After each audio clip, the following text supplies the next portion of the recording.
Ok, bienvenidos a nuestra clase 40 de Álgebra Moderna 1. Entonces les recuerdo qué es lo que hemos estado haciendo en clases pasadas. En clases pasadas hemos estado estudiando el grupo diédrico. Entonces les recuerdo qué es lo que estábamos haciendo, ¿no? Entonces y teníamos esta definición 3.33, que era que si yo me consideraba delta una figura en R2, entonces denotábamos por ese delta al conjunto de todas las isometrías que preservan al origen y a la figura delta, ¿sí? Y lo que vimos es que en realidad el grupo de isometrías de delta es exactamente las transformaciones lineales ortogonales que preservan a la figura delta, ¿no? ¿Sí? Y decimos que a ese delta se le llama el grupo de simetrías de delta, que es un grupo con la composición, ¿no? Es el grupo de simetrías de delta, ¿sí? Y como les decía la vez pasada, en general, si delta es una figura muy complicada, entonces en general el grupo de simetrías es difícil de calcularlo. Pero, pero hicimos un teorema, el teorema 3.34, que me decía que si mi delta es un polígono regular de n lados, ¿sí? Si mi delta es un polígono regular de n lados centrado en el origen, ¿sí? Entonces el grupo de simetrías de ese polígono regular de n lados tiene 2n elementos, ¿sí?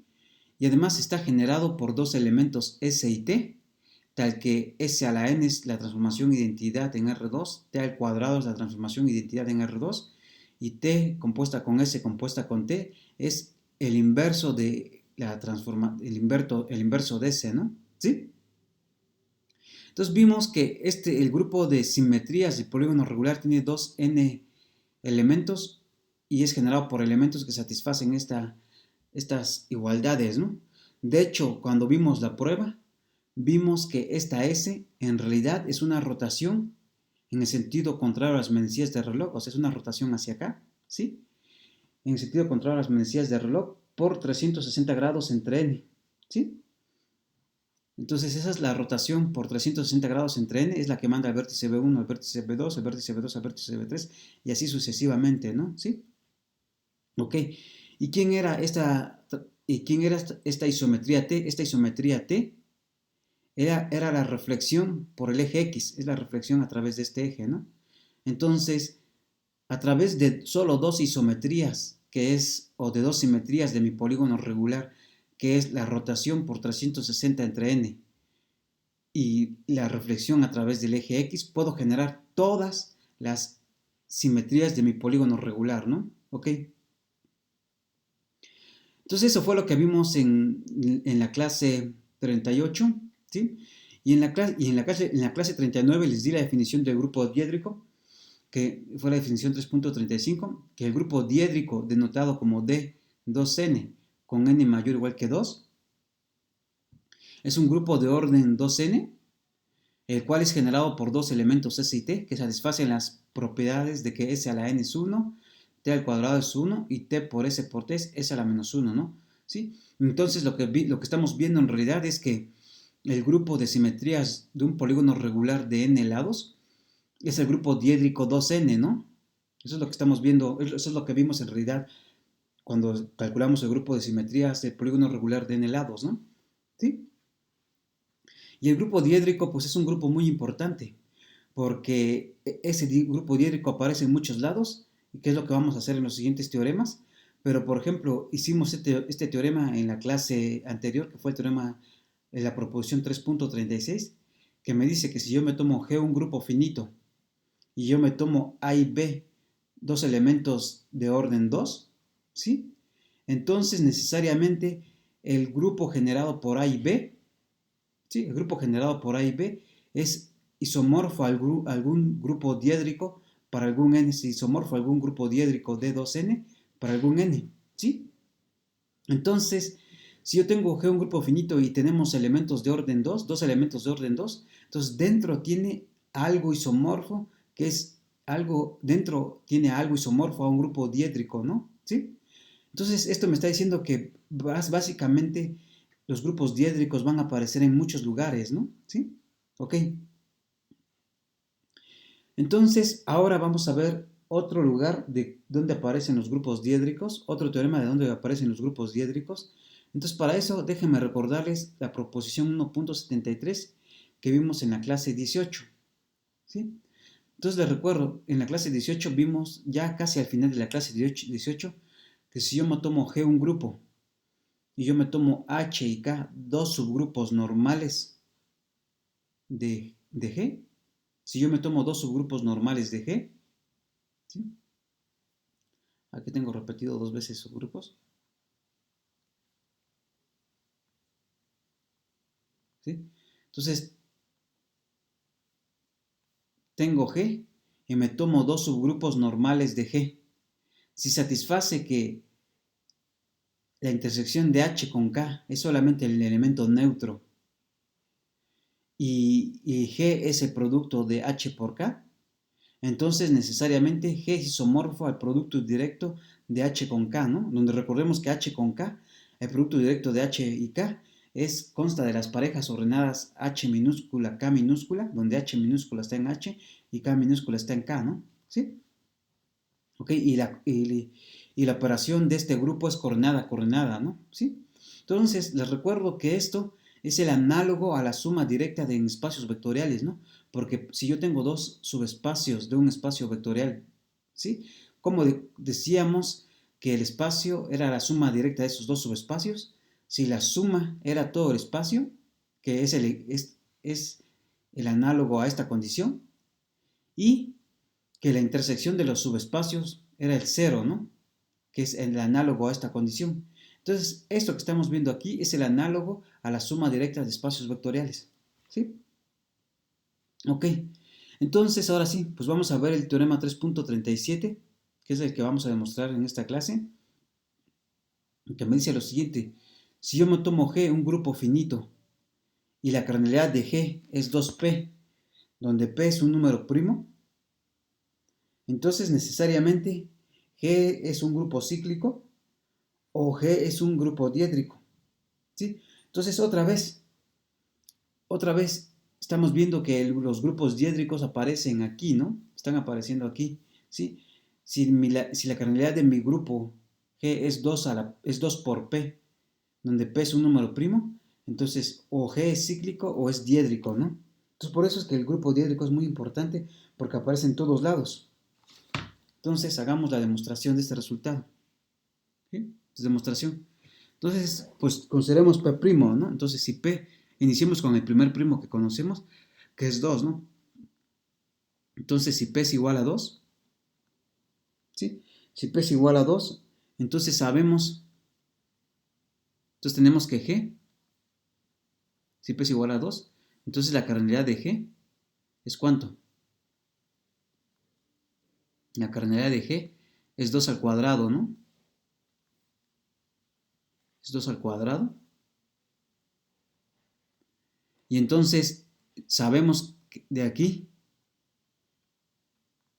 que si la cardinalidad de un grupo es un primo al cuadrado, entonces sabemos que o G es isomorfo a Z2 cruz Z2 o G es isomorfo a Z4, ¿sí?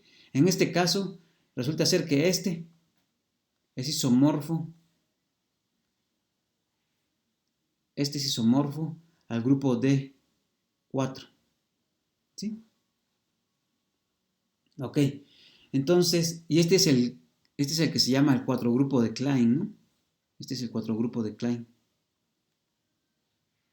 Cuatro grupo de Klein.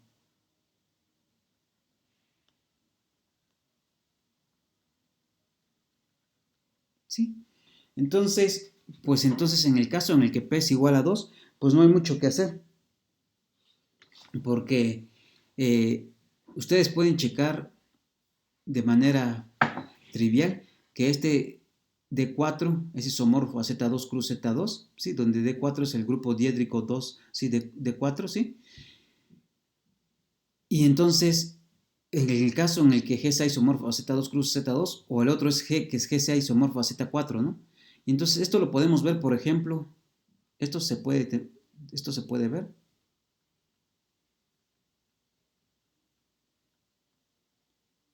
ver, por ejemplo, por el ejercicio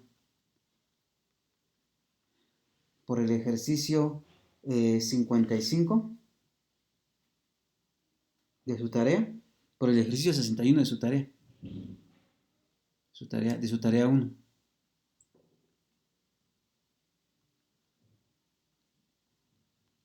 Que me decía que todo grupo de orden P cuadrada o es isomorfo a ZP cruz ZP o es isomorfo a ZP cuadrada, ¿no? ¿Sí? Entonces, acá tengo un grupo isomorfo un grupo de orden 2 al cuadrado, ¿sí? O es entonces, por lo tanto, G es isomorfo a Z2 cruz Z2 o G es isomorfo a Z4, ¿no? Entonces, aquí no hay mucho que hacer. Aquí es fácil, más o menos fácil deducir quiénes son estos, ¿sí? ¿Ok? Entonces, pues supongamos P mayor o igual que 3. Entonces, supongamos, ya hicimos el caso P igual a 2. Y entonces, si P es igual a 2, pues ya, ¿no? Ya vimos que es cíclico o ya vimos que es el diédrico, ¿no? ¿Sí? Entonces, pues veamos, supongamos P mayor o igual que 3. Entonces, supongamos, digamos, P mayor o igual que 3. ¿Sí? Entonces, en este caso, ¿qué es lo que sabemos? Por el teorema de Cauchy, como, como P divide a la cardinalidad de G, que es 2 a la P, que es 2P, como, ¿sí? P divide a la cardinalidad de G. Por el teorema de Cauchy, ¿qué es lo que tenemos? Por Cauchy,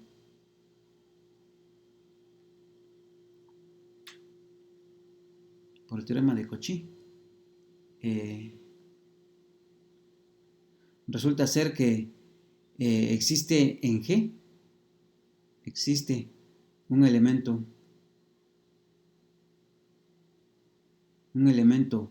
S en G de orden P, ¿no? ¿Sí? Entonces existe un elemento S en orden G y un elemento T y como 2 divide también a la cardinalidad de G, existe un elemento T en G de orden 2. ¿Sí? Entonces, pues ya tenemos que S a la P es 1 y que T al cuadrado es 1, ¿no? ¿Sí? Entonces, consideremos primero, afirmamos la primera afirmación.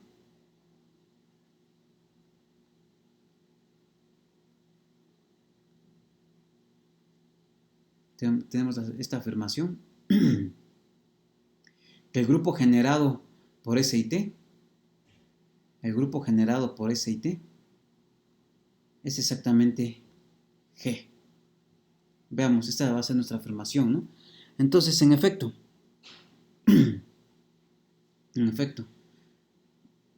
esta va a ser la afirmación 1, digamos. Afirmación 1. Sí, entonces, en efecto,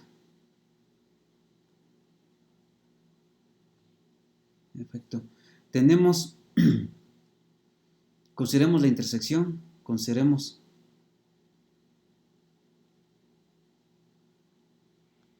H que sea el grupo generado por S, ¿sí? Consideremos H el grupo generado por S y K el subgrupo generado por T. Consideremos estos, ¿sí? Subgrupos de G, ¿sí? Entonces el grupo generado por el elemento S y el subgrupo generado por el elemento T, ¿no?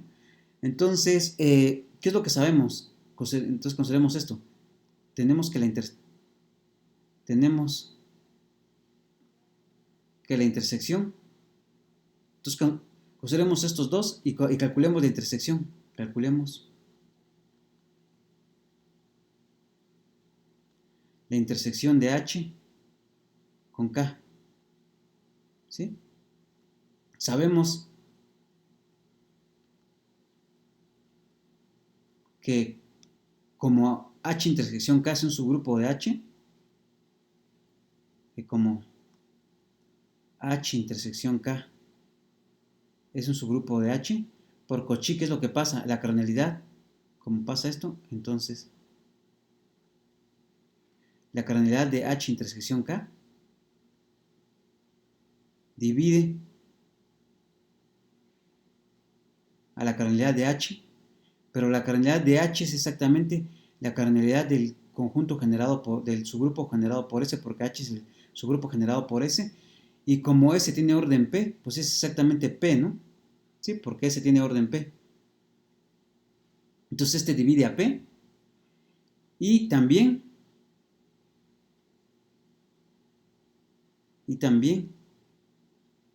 H intersección, la carnalidad de H, también H intersección K, es un subgrupo de K, ¿no? Y también H intersección K es un subgrupo de K, y por lo tanto, la carnalidad de H intersección K divide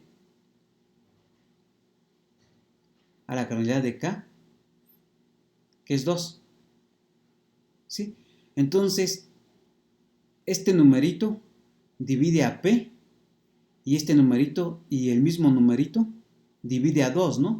Entonces la única forma es, si divide a P y divide a 2, pues la única forma es que sea 1, ¿no? Por lo tanto,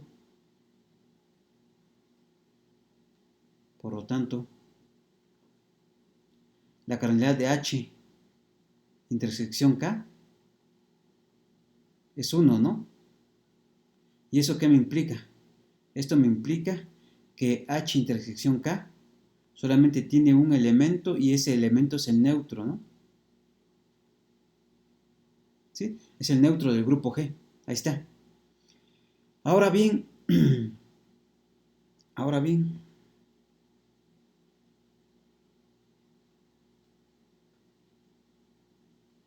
¿qué es lo que pasa?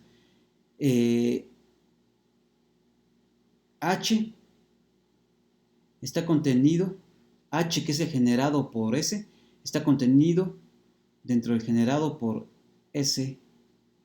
¿Sí? H está contenido dentro del generado por S y T, ¿no? ¿Sí? H está contenido dentro del generado por S y T.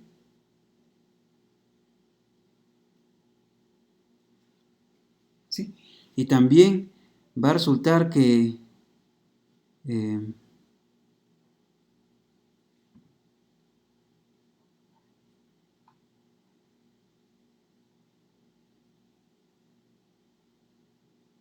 ¿sí? Entonces H está contenido dentro del generado por S y T.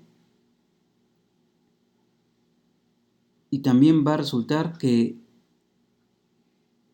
¿cómo se llama? Que K está contenido dentro del generado por S y T, ¿no? ¿Sí? Pero ¿qué resulta ser? Resulta ser que la carnalidad, por lo tanto, la carnalidad de ST, ¿sí? Entonces, a ver, ¿por qué H está contenido dentro de S, de generado por S y T? Porque H es el generado por S, ¿no? Entonces, si H es el generado por S, este subgrupo contiene a S y T, entonces este contiene al generado por S, ¿no? De la misma manera, K es el generado por T, entonces el generado por S y T contiene el generado por T, ¿no? Por lo tanto, pero, por lo tanto, por lo tanto, eh, H unión K está contenido dentro del generado por S y T, ¿sí? Porque pasa esto y pasa esto, entonces la unión está contenida dentro del generado por S y T, ¿no? Pero, pero el generado por H H unión K tiene exactamente, ¿cuántos tiene K? K tiene dos elementos, ¿no? Porque el orden de T, por acá lo puse, el orden de T es 2. Entonces K tiene dos elementos, y este H tiene P elementos porque el orden de S es P. Entonces, entre los dos, ¿cuántos hay? Entre los dos solamente comparten, H y K solamente comparten a un elemento, ¿no? Que es el 1. Entonces, entre los dos, pues solamente hay los dos, como solamente comparten a un elemento, que es el 1, y este H tiene P elementos y este tiene 2 elementos, entonces la cardinalidad de este conjunto es exactamente P más 1. ¿Sí? Por lo tanto, la cardinalidad de H unión K, que es P más 1,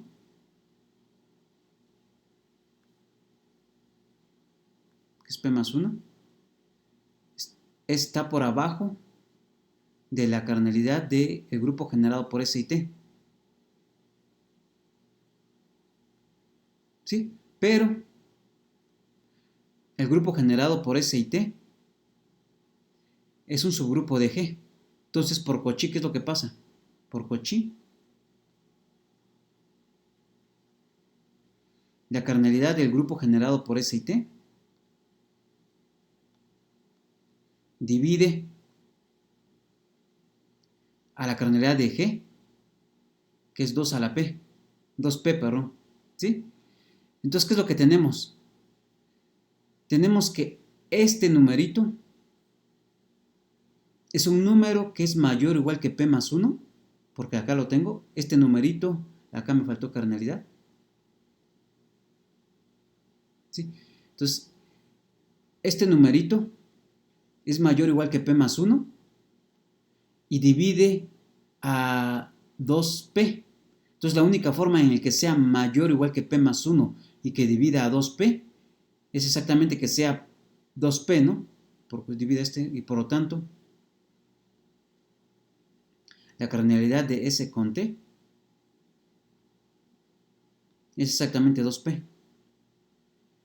Y por lo tanto, si este conjunto tiene cardinalidad 2P y este conjunto tiene cardinalidad 2P, la única forma en la que pase eso, y este está contenido acá, la única forma en la que pase es que sean iguales, ¿no? Por lo tanto, el grupo generado por S y T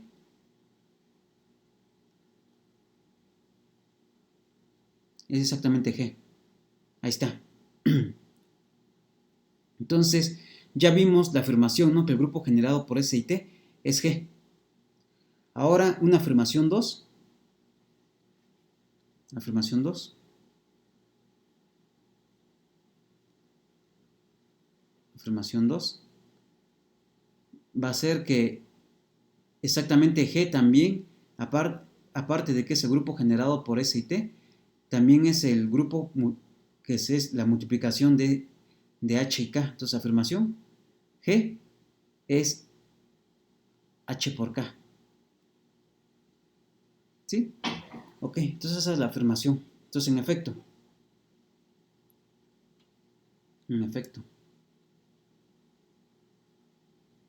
ya vimos, arriba que H intersección K, H, que es el grupo generado por S, lo voy a subrayar acá, H, que es el grupo generado por S, y K, que es el grupo generado por T, ya vimos acá que la intersección es solamente el 1, ¿no? Entonces ya vimos que la cardinalidad de este conjunto es solamente 1, que H intersección K solamente tiene cardinalidad 1. Entonces, tenemos eso. Por otro lado, ya vimos arriba que pasa eso. Por otro lado,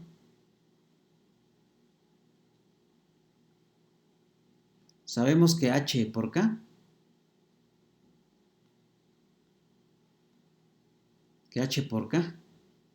es un subconjunto de G, porque como H es un subgrupo de G y K es un subgrupo de G, entonces este es los elementos que son productos de elementos de H por elementos de K, ¿no? Entonces eso cae dentro de G, ¿sí? Y por otro lado sabemos que pasa esto. Y por lo tanto, Ok, tenemos eso, ¿no? Ok. Y ahora, por la fórmula del grado, por la fórmula del producto, vista en la clase 13, por la fórmula del producto,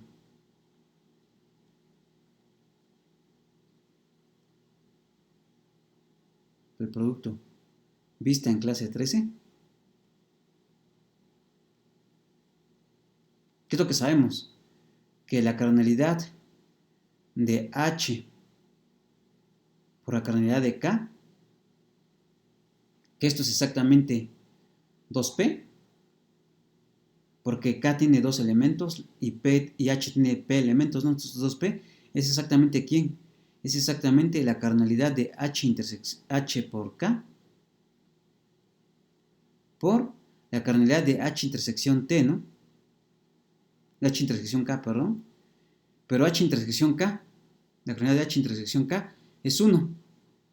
Por lo tanto, esto es exactamente la cardinalidad de la cardinalidad de HK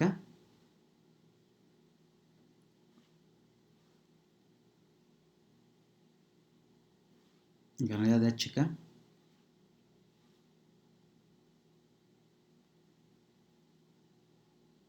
por 1 y esto es la cardinalidad de HK.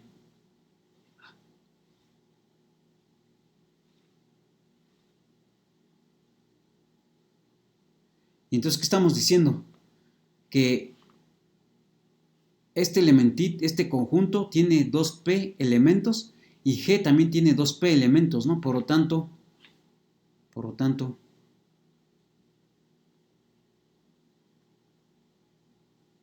resulta ser que H por K es exactamente G, ¿no?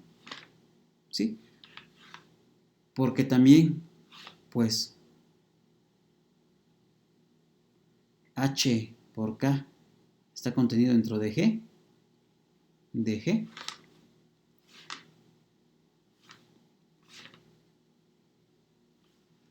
y la cardinalidad de HK,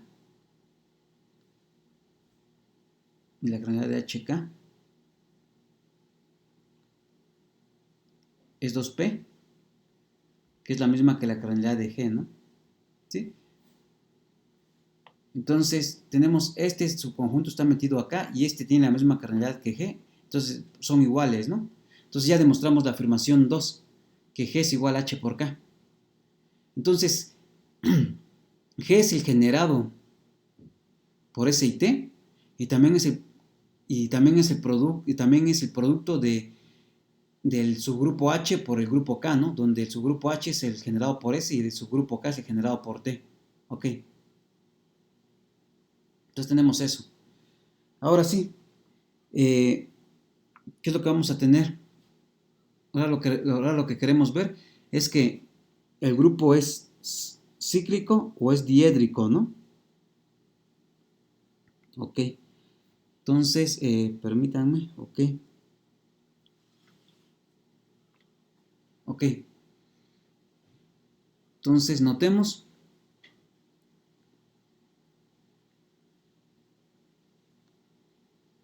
que el índice de H del subgrupo H, que es generado por S, que tiene orden P, ¿sí? S tiene orden P, ¿no? S en G tiene orden P y T en G tiene orden 2, ¿sí? Entonces se genera el índice del grupo H en el grupo G. Sabemos que es exactamente quién. Es la cardinalidad de G sobre la cardinalidad de H, ¿no? Que esto es 2P. Pero H tiene cardinalidad P. Esto es 2. Entonces, el índice del subgrupo H en el grupo G es 2. Por lo tanto, ¿qué es lo que sabemos? Cualquier grupo de índice 2 es normal, ¿no? Por lo tanto, y ese es un ejercicio de su tarea 1, ¿no? Por lo tanto, H es un subgrupo normal de G, ¿sí? Por lo tanto, H es un subgrupo normal de G. Y entonces, Y entonces pasa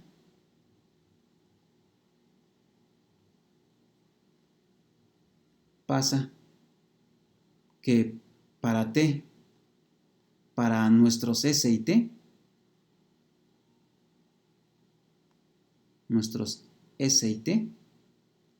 se tiene lo siguiente. Se tiene que t por s por t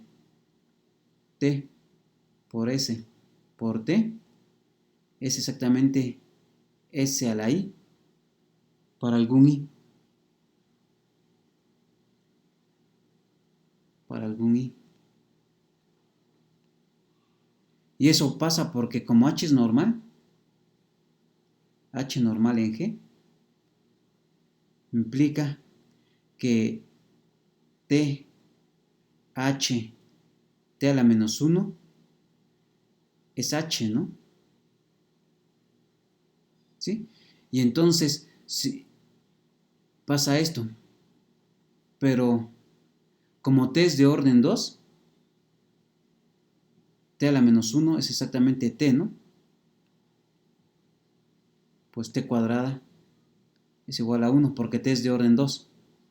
¿Sí? Entonces, como h es normal en G, pues se satisface que t por h por t a la menos 1 es igual a h. Lo que quiere decir es que si yo me tomo un elemento de h, ese es un elemento de h, ¿no? Porque h es generado por s, ¿sí? Entonces, si yo me tomo este s en h, entonces cuando yo hago t por s por t a la menos 1, este elementito debe volver a quedar en h. Pero h es el generado por S, ¿no? Entonces, si ese elementito debe volver a quedar en H, lo que quiere decir es que este elementito, TS por T, es una potencia de S, ¿no? ¿Qué es lo que me está diciendo esto? Esto me está diciendo exactamente esto, ¿no? ¿Ok? Y eso pasa porque T a la menos 1 es exactamente T, porque como T es de orden 2, T al cuadrado es igual a 1, entonces lo que quiere decir es que el inverso de T es T mismo, ¿no? ¿Ok? Entonces tenemos esta ecuación. Tenemos esta ecuación. ¿Ok? Y entonces, despejando, entonces por un lado, déjenme ponerle a esta ecuación estrellita. Si quieren pongamos a ver, estrellita a esta ecuación.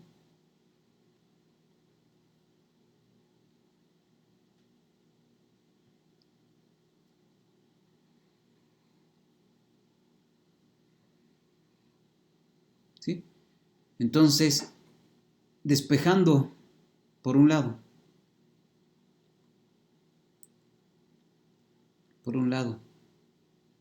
despejando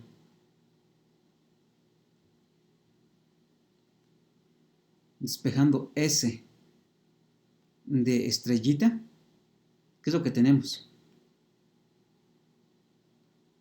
Tenemos que S es exactamente T, S a la I, T a la menos 1, pero esto es T a la menos 1, perdón, es T a la menos 1 SI por T a la menos 1, pero T a la menos 1 es T, ¿no? Entonces esto es exactamente T, SI,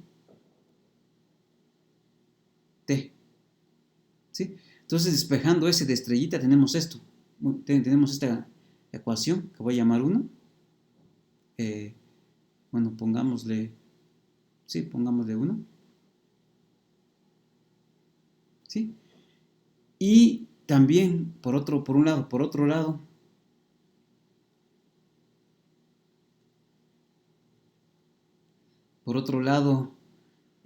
elevando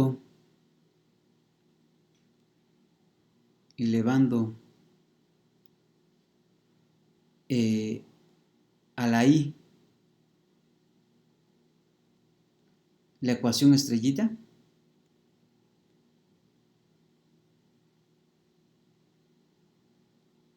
ecuación estrellita, ¿qué es lo que tenemos? Tenemos lo siguiente.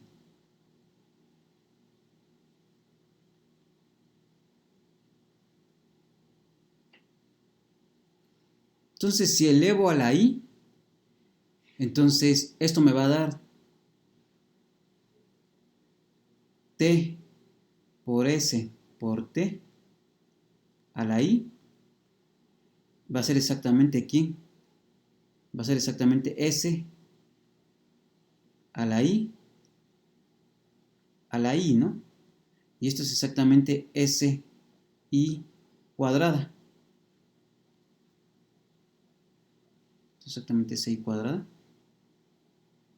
¿Sí? Ok. Pues s i cuadrada, déjenlo escribo bien.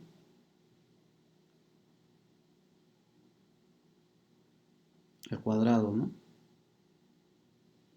No se escribe bien. ¿Sí? Ahí está. Entonces es s i cuadrada. Pero, ¿cuánto es? Pero t por s por t a la i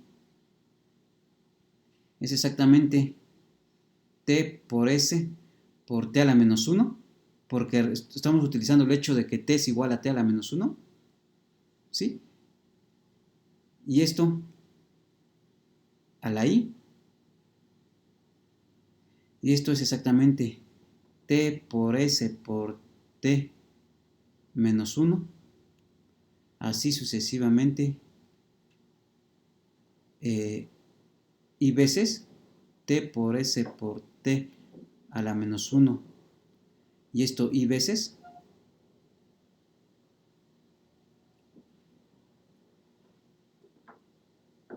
y veces,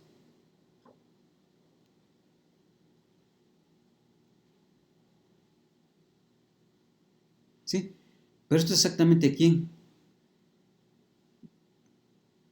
Los t que me van a salir acá en medio, o sea, por ejemplo, hagámoslo 3. Esto va a ser exactamente quién, ejemplo, hagamos un ejemplo. ¿Cuántos, por ejemplo, si i es igual a 3? ¿Cuántos, por ejemplo, t por s por t a la menos 1? 3 veces por t por s por t a la menos 1 por t por s por t a la menos 1. Si por ejemplo i es igual a 3, entonces esto va a ser exactamente quién.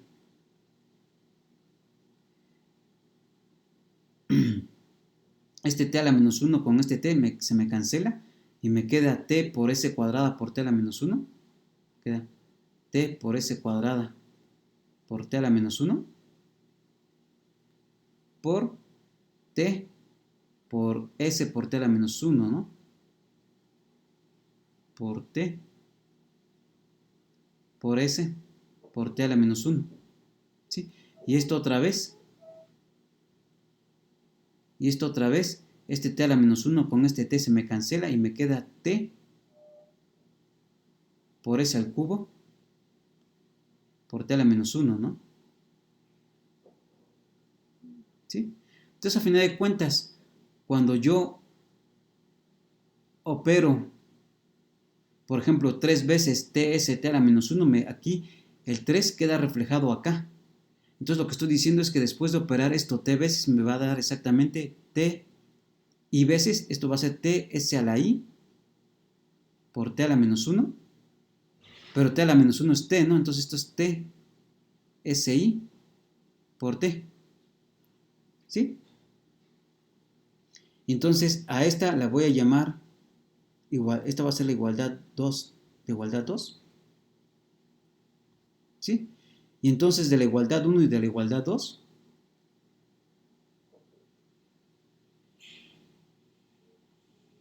de la igualdad 1 y 2, ¿qué es lo que tenemos? Tenemos que, ¿qué? Tenemos que ts y t, que ts y t, s es t, s y t, ¿sí? Y TSIT es lo mismo, y lo mismo es lo mismo que TSIT es lo mismo que esto a la I, y es lo mismo que SI al cuadrado. Es lo mismo que SI al cuadrado.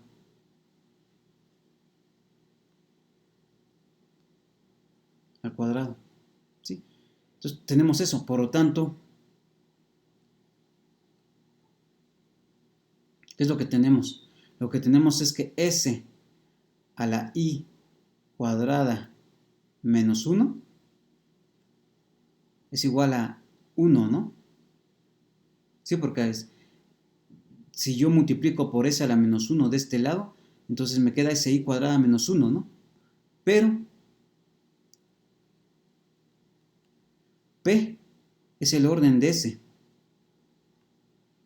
¿sí? ¿Y qué es lo que sabíamos de un resultado que vimos anteriormente? Que el orden divide a cualquier otro número que satisfaga esta propiedad, pero es el orden de S. Por lo tanto, P divide a I cuadrada menos 1. Sí, pero I cuadrada menos 1 lo factorizamos, es exactamente I menos 1 por I más 1. Por lo tanto,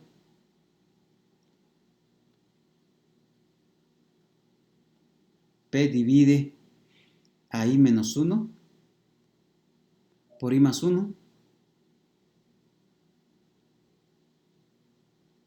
a I menos 1 por I más 1. Y como P es primo, implica que divide alguno de los factores, ¿no? Como P primo,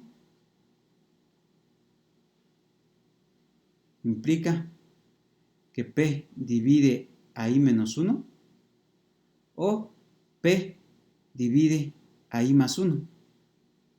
¿Sí? Ok. Entonces, en el primer caso, caso 1,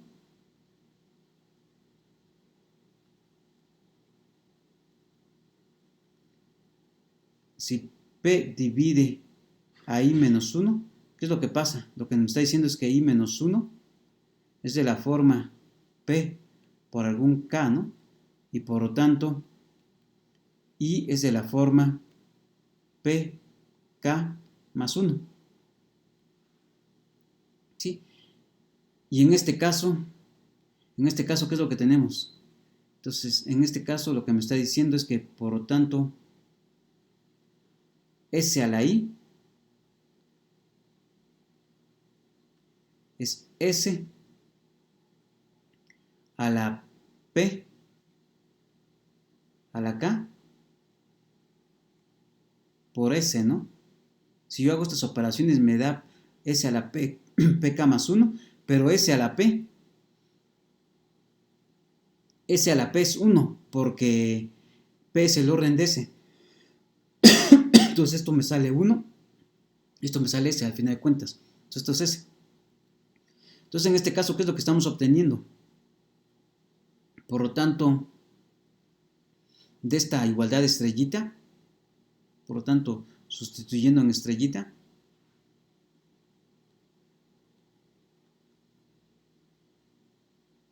sustituyendo en estrellita,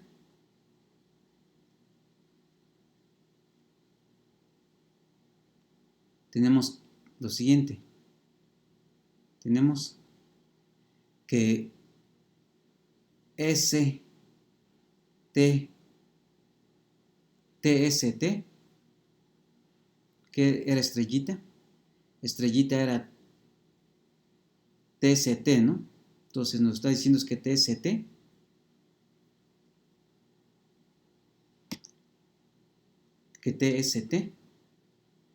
es exactamente S.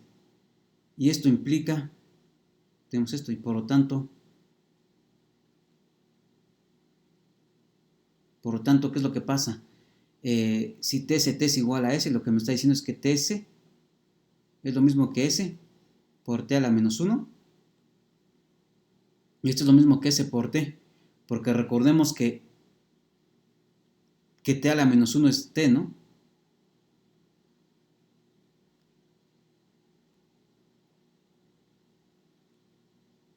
¿Sí? Por eso pasa esto. Y entonces, ¿qué es lo que estamos diciendo? Por lo tanto, los elementos S y T conmutan. T compuesta, T, S por T es lo mismo que S, T por S es lo mismo que S por T, ¿sí? Y como, por tanto, pasa esto, y como G es el grupo generado por S y T, y S y T conmutan,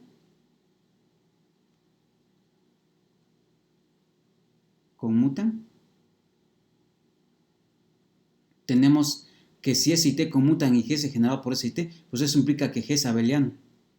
Eso implica que G es abeliano. ¿Sí? Eso implica que G es abeliano. ¿Y qué es lo que dijimos? Que en un grupo abeliano cualquier subgrupo es normal, ¿no? Por lo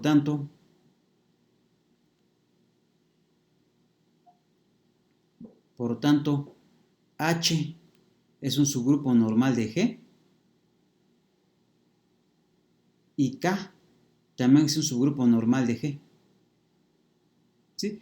Y entonces, ¿qué es lo que tenemos? Entonces, en este caso, resumiendo, en este caso, ¿qué es lo que tenemos? Resumiendo,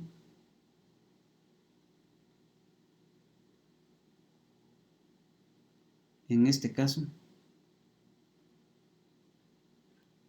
tenemos que ¿qué? Habíamos demostrado arriba que G es H por K, ¿no? Habíamos demostrado que G es H por K, que G es H por K, que H intersección K solamente tiene a un elementito, demostramos eso, y ahorita estamos viendo que son subgrupos normales, ¿no? Entonces, resumiendo, tenemos lo siguiente. Resumiendo, en este caso tenemos que H es un subgrupo normal de G y K es un subgrupo normal de G. G es H por K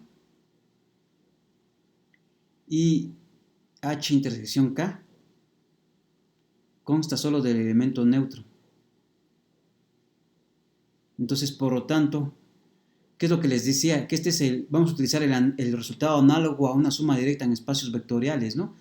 Que si yo tengo que la intersección de dos subespacios vectoriales es el trivial y la suma me da todo, entonces el espacio vectorial es la suma directa, ¿no? Entonces vamos a utilizar ese resultado análogo, pero para grupos, que es exactamente,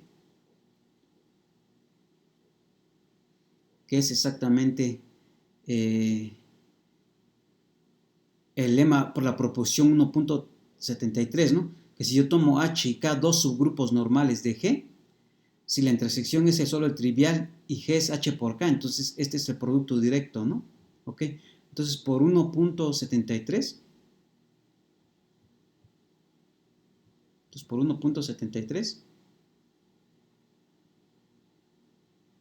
¿cuánto? Por proposición 1.73 tenemos que G es isomorfo a H cruz K, pero H es el grupo generado por S que tiene orden P y K es el grupo generado por T que tiene orden 2. Entonces, el grupo generado por este es isomorfo y el grupo generado por alguien de un elemento de orden P, pues es isomorfo a ZP. Isomorfo a ZP. Y un elemento generado por algo del orden 2 es isomorfo a Z2. ¿Sí? Pero, ¿qué resulta ser? Como P es mayor o igual que 3, esto va a ser isomorfo a Z2P. ¿Sí? Por lo tanto, G es cíclico.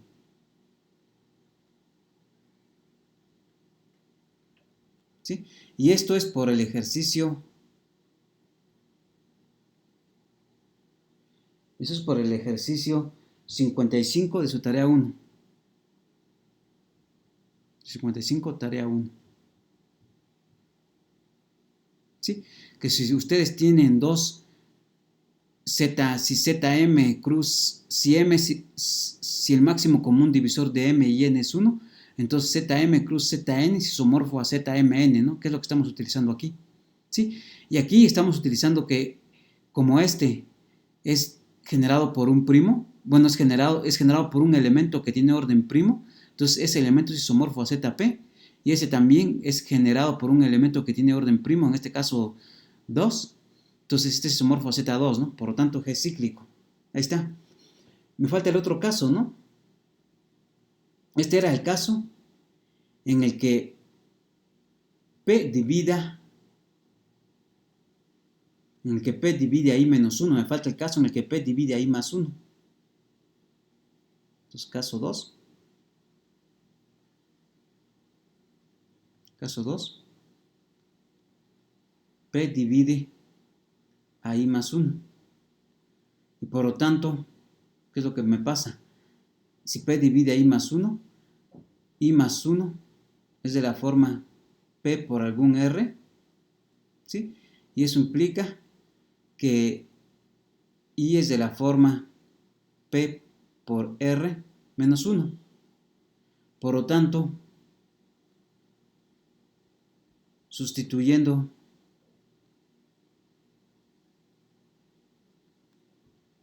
en estrellita, ¿qué es lo que tenemos? Sustituyendo en estrellita,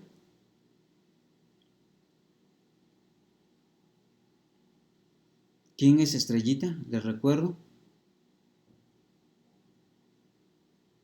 Estrellita era esta, ¿no? Que TST es SI, ¿sí? Entonces, sustituyendo en estrellita, ¿qué es lo que vamos a obtener?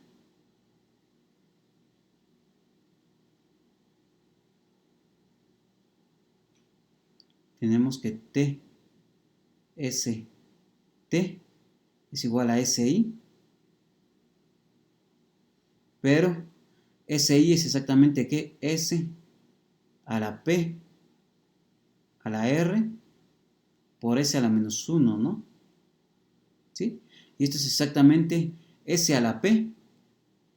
S a la P es 1 porque S tiene orden P. Entonces esto es 1, entonces esto me sale exactamente S a la menos 1. ¿Sí? Y entonces en este caso, ¿qué es lo que estamos obteniendo? En este caso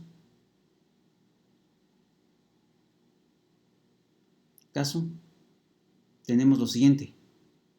Tenemos que G es el grupo generado por S y T. G es el grupo generado por S y T.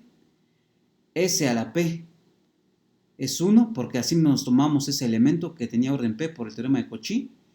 T al cuadrado es 1 porque igual por el teorema de Cauchy nos encontramos un elemento de orden 2. Y T por S por T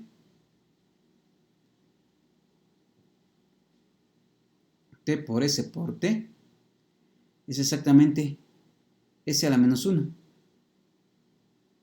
Y entonces, ¿qué es lo que estoy obteniendo? Pues estoy obteniendo las ecuaciones que me definen a un grupo diédrico, ¿no? Por lo tanto, G es el grupo diédrico. Es el grupo diédrico.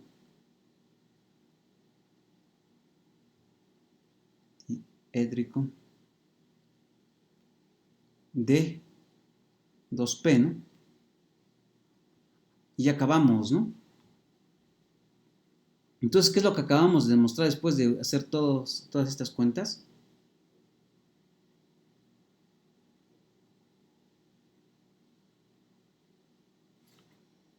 Pues llegamos a demostrar esto, ¿no? Que si yo me tomo G un grupo finito y ese grupo finito tiene cardinalidad 2P, donde P es primo, entonces G es cíclico.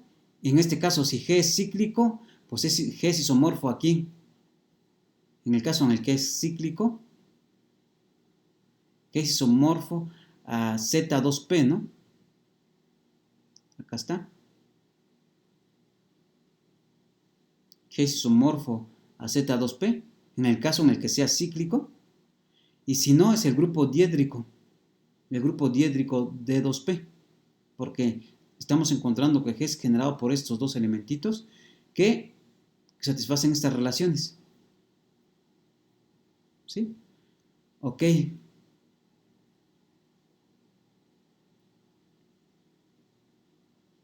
Entonces, pues ya tenemos ese resultado, ¿no? Entonces, otra vez, aquí nos están pareciendo el grupo diédrico, ¿no? Ok.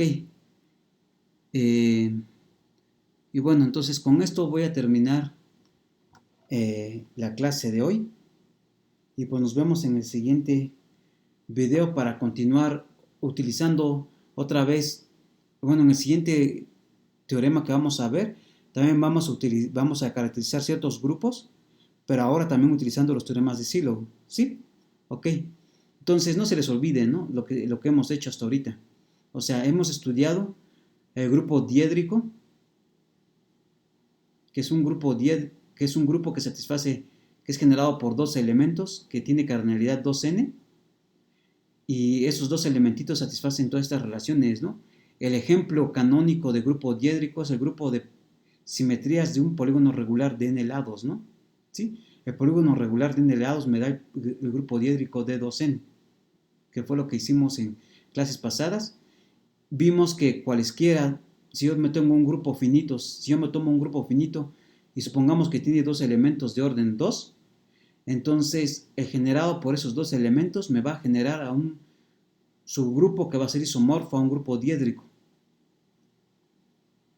Y estamos viendo otra vez que si yo me tomo G, un grupo finito que tiene cardinalidad G, que la cardinalidad de G es igual a 2P con P', entonces o G es un grupo cíclico, ¿sí? Y en este caso en el que sea cíclico, el grupo es isomorfo a Z2P, o si no es diédrico, y si es diédrico es isomorfo al diédrico D2P, ¿no?